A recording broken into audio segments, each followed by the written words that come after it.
अस्सलाम वालेकुम दोस्तों, तव्हांखे ॿुधाईं था हलूं तकरार ड्रामे जी अचण वारी एपिसोड जे बारे में बेहतरीन अपडेट।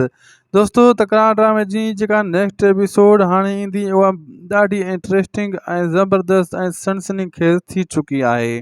छाजे करे हाणे मीर जॾहिं नवाब खान जे माण्हुनि सां गॾिजी भावल जी तरफ़ वेंदो सोढर खे छॾाइण जे लाइ, उहा सोच उन्हनि अॻे प्लानिंग ठाहे छॾी आहे नवाब खान।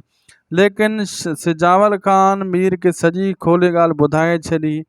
तूं उते वेंदे तुंहिंजे लाइ को न को ॼार विछायल हूंदो ऐं तूं फासी वेंदे। हाणे वरी सिजावल हिकु नई कहाणी घड़े ॾींदो, मीर खे हिकिड़ो रस्तो ॾींदो। तूं हिन तरीक़े सां वञ जीअं तुंहिंजा दुश्मन जेको आहे पाण में विढ़ी मरदा ऐं तूं बची वेंदे ऐं तूं इन चाल में फासदे बि कान। ऐं मीर सिजावल खान जूं ॻाल्हियूं ॿुधी ऐं उन ते गौर करे ऐं वीचार करे ऐं उन हिसाब सां नवाब खान जे माण्हुनि सां वञण जी कोशिशि कंदो। लेकिन हाणे उनजो छाजे करे राज़ फाश सिजावल खान करे छॾियो आहे।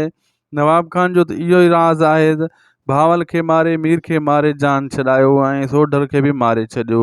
लेकिन ईअं कान थींदो, इहो मीर चलाकी पंहिंजी ज़ाहिर कंदो ऐं इन सां गॾु सिजावल खान बि आहे ऐं घणो कुझु थियण वारो आहे। थी सघे थो सिजावल खान साथ बि ॾे, पोयां पोयां वञे। थी सघे थो पंहिंजा माण्हू बि मीर सां ओसे पासे में छॾे ऐं इहा नवाब खान जी प्लानिंग हेॾे होॾे कराए दुफ कराए। अचण वारनि क़िस्तनि में घणो कुझु थियण वारो आहे ऐं बहितरीन अचण वारियूं क़िस्तूं थींदियूं। दोस्तों, उदासी टीवी ते हर टाइम तव्हांखे अपडेट मिलंदी रहंदी आहे, इन खे हाणे ई सब्सक्राइब करे छॾियो।